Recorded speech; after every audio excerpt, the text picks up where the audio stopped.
আসসালামু আলাইকুম বন্ধুরা, আমি কল্পনা ডেইলিতে তোমাকে স্বাগতম। আজকে আমি খুবই মজাদার ছোট কাঁচা কলা ভাজি করে দেখাবো তোমাকে। এই ছোট কাঁচা কলা ভাজি কিন্তু খেতে খুবই মজা লাগে, আবার বানানোও সহজ। তোমরা যদি আমার চ্যানেলে নতুন হয়ে থাকো তাহলে না সাবস্ক্রাইব করো। চলো কেন করে আমি এই ছোট কাঁচা কলা ভাজি করেছি তোমাকে কেন দেখাই। তার জন্য কিন্তু আমি এই ছোট কাঁচা কলাগুলোই বেছে বেছে নিয়েছি। এই কলা ভাজিগুলো কিন্তু কিনকে ছোট কলা নেওয়াই লাগবে। কলাগুলো এখন আমি বোটাগুলো কেটে নিচ্ছি। দেখো কলাগুলোর আমি দুই সাইড এই বোটাগুলো কেটে নিয়ে না ছিলে নিচ্ছি। কলাগুলো আজকে আমি গোটাল গোটাল করে ভাজি করবো, তো সেই জন্য করে না ভালো করে ছিলে নিয়ে ইঙ্কে করে না খাস কাটা করে নিচ্ছি। যেহেতু গোটাল ভাজি করবো, যাতে মশলাগুলো না ভেতরে ভালো করে ঢোকে, সেই জন্য সাইড দেন ইঙ্কে করে খাস কাটা করে কাটে নেওয়া লাগবে।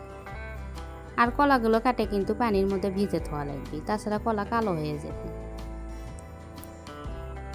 এইদিকে আমি একটা মশলা পিষে নিচ্ছি, তার জন্য করে অল্প পিছানা সর্ষে নিচ্ছি। এই ছোট কলা ভাজি করতে কিন্তু সর্ষে পিষা দেওয়াই লাগবে। সর্ষেগুলো কিন্তু আবার ফাইন করে মিহি করে পিষা লাগবে। এর মধ্যে এখন আদা রসুন পেশা, কাঁচা পত্তে পেশা দিয়ে আনা ভালো করে মিহি করে আবার আনা পিষে নিয়ে মিশেল করে নেব।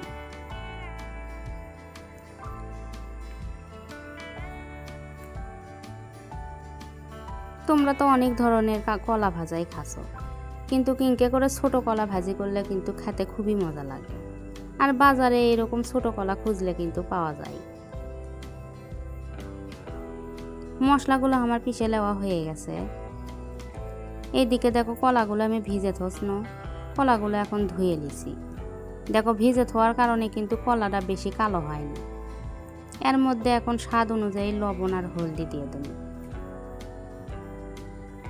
এর মধ্যে কিন্তু আমি কোনো পত্তের গুঁড়ো ব্যবহার করছি না, যেহেতু কাঁচা পত্তে পিষাতে মতো, ওই জন্য খালি লবণ হলুদ দিয়ে মেখে নিয়ে এনা 10 মিনিটের মতো থুয়ে দেব।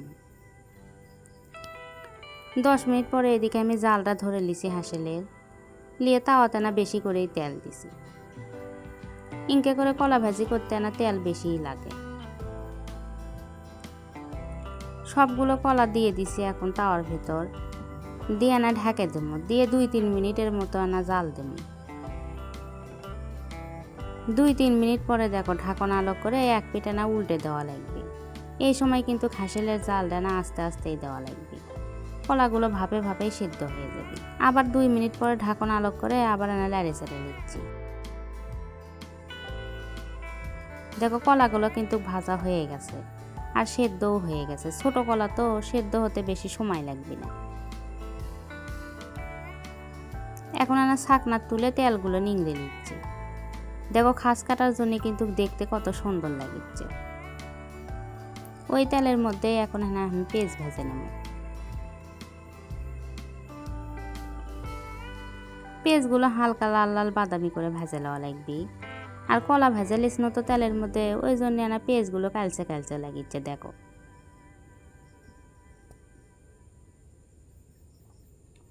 পেঁয়াজগুলো কিন্তু একবারে কড়া করেও ভেজে নেব না, হালকা বাদামি করে ভেজে নিলেই হবে। এর মধ্যে এখন পিষে থোয়া মশলাগুলো দিয়ে দেব। এই মশলাগুলো দিয়ে কিন্তু তেলতি ভেজে নেওয়া লাগবে। মশলা দেওয়ার পরে কিন্তু কোনো পানি দেব না, পানি দিলে স্বাদ অন্যরকম হয়ে যাবে। মশলাগুলো তেলতি আমি 2-3 মিনিটের মতো ভালো করে ভেজে নিয়েছি। এর মধ্যে এখন ভেজে থোয়া কলাগুলো দিয়ে লাড়ে চেড়ে নেব।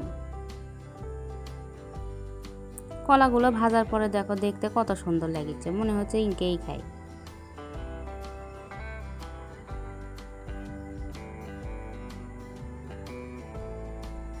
এই সময় এনা তেলটা কম মনে হলো, সেই জন্য আবার এনা তেল দিয়ে নিল। ইনকে করে কলা ভাজিতে না তেল বেশি লাগে, তো আবার এনা 2 মিনিটের জন্য ঢেকে দিয়ে দেব,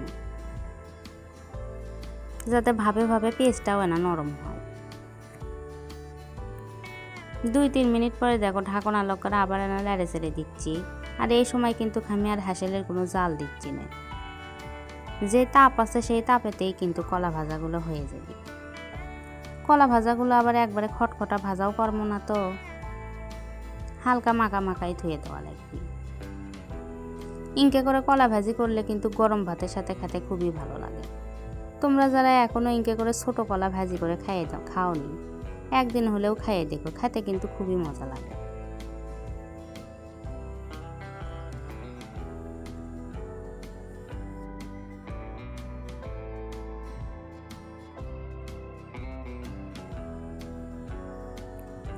তোমাদের যদি আমার ভিডিওটা ভালো লাগে তাহলে না লাইক কমেন্ট শেয়ার করো।